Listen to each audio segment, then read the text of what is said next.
കേരളത്തിന്റെ വികസന മാതൃകകളെക്കുറിച്ചും 100% സാക്ഷരതയെക്കുറിച്ചും നാം ലോകത്തിനു മുന്നിൽ അഭിമാനത്തോടെ സംസാരിക്കാറുണ്ട്. എന്നാൽ ഈ തിളക്കമുള്ള ചിത്രത്തിന് പിന്നിൽ കേരളത്തിന്റെ ഭൂപ്രദേശത്തിന്റെ പകുതിയോളം വരുന്ന ഒരു ജനതയോട് കഴിഞ്ഞ 7 പതിറ്റാണ്ടുകളായി മാറി മാറി വന്ന ഭരണകൂടങ്ങൾ കാട്ടുന്ന ഒരു വലിയ സാമൂഹിക അനീതിയുണ്ട്. അതെ, വടക്കൻ കേരളത്തോട് അഥവാ മലബാറിനോട് ഇവിടുത്തെ രാഷ്ട്രീയ നേതൃത്വങ്ങൾ കാട്ടിയ ഘടനാപരമായ വിവേചനം. 1986 ഐക്യകേരളം രൂപപ്പെട്ട അന്നു മുതൽ തുടങ്ങിയതാണ് ഈ അവഗണന. അന്ന് സംസ്ഥാന ജനസംഖ്യയുടെ 42% ഈ വടക്കൻ ജില്ലകളിലായിരുന്നു. എന്നാൽ ഭരണസിരാ കേന്ദ്രങ്ങളായ സെക്രട്ടേറിയറ്റും ഹൈക്കോടതിയും പ്രമുഖ സർവകലാശാലകളും സ്ഥാപനങ്ങളുമെല്ലാം തെക്കൻ കേരളത്തിലേക്ക് മാത്രം ഒതുക്കപ്പെട്ടു. ഇതിനുത്തരവാദികൾ മറ്റാരുമല്ല, കേരളം മാറി മാറി ഭരിച്ച LDFും UDFും ഒരുപോലെയാണ്. തിരഞ്ഞെടുപ്പുകളിൽ വോട്ട് ബാങ്കുകൾ മാത്രമായി മലബാറിനെ കാണുന്ന ഇരുമുന്നണികളും വികസനത്തിന്റെ വിഹിതം വീതം വെക്കുമ്പോൾ വടക്കൻ ജില്ലകളെ പൂർണ്ണമായി വിസ്മരിക്കുന്നു. ഔദ്യോഗിക കണക്കുകൾ നിരത്തി നമുക്കിത് പരിശോധിക്കാം. നമ്മുടെ ഉന്നത വിദ്യാഭ്യാസ രംഗത്തേക്ക് നോക്കിയാൽ ഈ അക്കാദമിക ചൂഷണം വ്യക്തമാകും. ഒരു സർവകലാശാലയ്ക്ക് സുഗമമായും കൃത്യതയോടെയും പ്രവർത്തിക്കാൻ പരമാവധി 100 കോളേജുകൾ മാത്രമേ അഫിലിയേറ്റ് ചെയ്യാവൂ എന്നാണ് അക്കാദമിക മാനദണ്ഡം. എന്നാൽ മലബാറിലെ 5 ജില്ലകളിലെ വിദ്യാർത്ഥികൾ പ്രധാനമായും ആശ്രയിക്കുന്ന കാലിക്കറ്റ് യൂണിവേഴ്സിറ്റിക്ക് കീഴിൽ ഏതാണ്ട് 400 കോളേജുകളാണുള്ളത്. ഒരൊറ്റ സർവകലാശാലയ്ക്ക് താങ്ങാൻ കഴിയുന്നതിലും 4 ഇരട്ടി ഭാരമാണ് ഇത്. ഭരണപരമായ പ്രതിസന്ധിയും പരീക്ഷാ നടത്തിപ്പിലെ വൈകലും ഫലപ്രഖ്യാപനത്തിലെ അനാസ്ഥയുമൊക്കെ ഈ അമിതഭാരം കാരണം നമ്മുടെ കുട്ടികളാണ് അനുഭവിക്കുന്നത്. ഇതേസമയം തെക്കൻ ജില്ലകളിലേക്കൊന്ന് നോക്കൂ.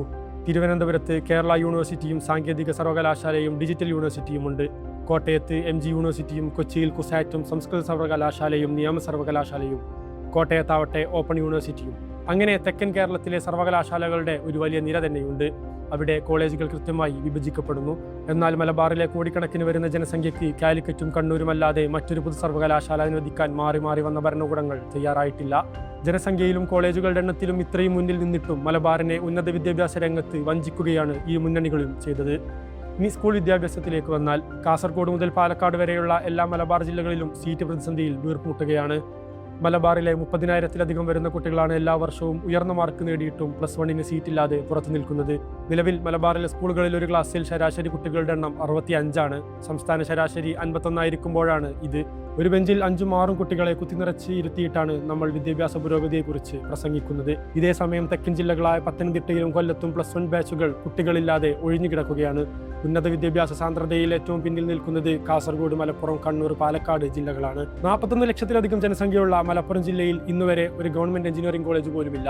എന്നാൽ മലപ്പുറത്തിന്റെ 1/3 ജനസംഖ്യ പോലുമില്ലാത്ത പത്തനംതിട്ടയിൽ സർക്കാർ എഞ്ചിനീയറിംഗ് കോളേജുകളുണ്ട്.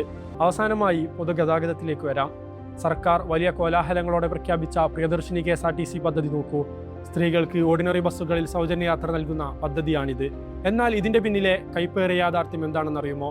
ഔദ്യോഗിക കണക്കുകൾ പ്രകാരം തിരുവനന്തപുരം ജില്ലയിൽ മാത്രം 920 KSRTC ബസ്സുകൾ 1186 സർവീസുകൾ നടത്തുമ്പോൾ കാസർഗോഡ് ജില്ലയിൽ വെറും 151 ബസ്സുകൾ 136 ഷെഡ്യൂളുകളും മലപ്പുറത്ത് വെറും 154 ബസ്സുകൾ 130 ഷെഡ്യൂളുകളും മാത്രമാണ് നടത്തുന്നത്.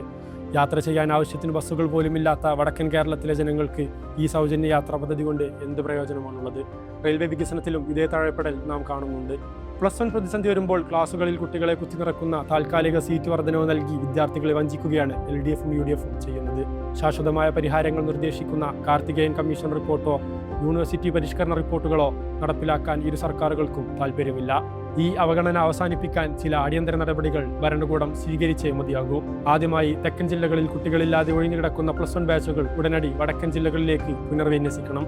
സർക്കാരിന് സാമ്പത്തിക ബാധ്യതകളില്ലാതെ തന്നെ പ്രതിസന്ധി ഒറ്റയടിക്ക് പരിഹരിക്കാം. രണ്ടാമതായി 400 കോളേജുകളുടെ അമിതഭാരമുള്ള കാലിക്കറ്റ് യൂണിവേഴ്സിറ്റി വിഭജിച്ച് ജനസംഖ്യാനുപാതികമായി മലപ്പുറം, പാലക്കാട് ജില്ലകളെ കേന്ദ്രീകരിച്ച് പുതിയ റീജിയണൽ സർവകലാശാലകൾ സ്ഥാപിക്കണം. മൂന്നാമതായി വികസന ഫണ്ടുകളും KSRTC ബസ്സുകളും പുതിയ സർക്കാർ കോളേജുകളും ആശുപത്രികളും അനുവദിക്കുമ്പോൾ രാഷ്ട്രീയ സ്വാധീനമല്ല, മറിച്ച് ജനസംഖ്യയും പ്രാദേശികമായ ആവശ്യങ്ങളും കൃത്യമായി പരിഗണിക്കുന്ന ഒരു ശാസ്ത്രീയ റിസോഴ്സ് അലോക്കേഷൻ പോളിസി സംസ്ഥാനത്ത് നടപ്പിലാക്കണം. മലബാർ ചോദിക്കുന്നത് ആരുടെയും ഔദാര്യമല്ല, മറിച്ച് നികുതി നൽകുന്ന ഈ നാട്ടിലെ പൗരന്മാർക്ക് ഭരണഘടനാപരമായി ലഭിക്കേണ്ട തുല്യമായ അവകാശങ്ങളാണ്.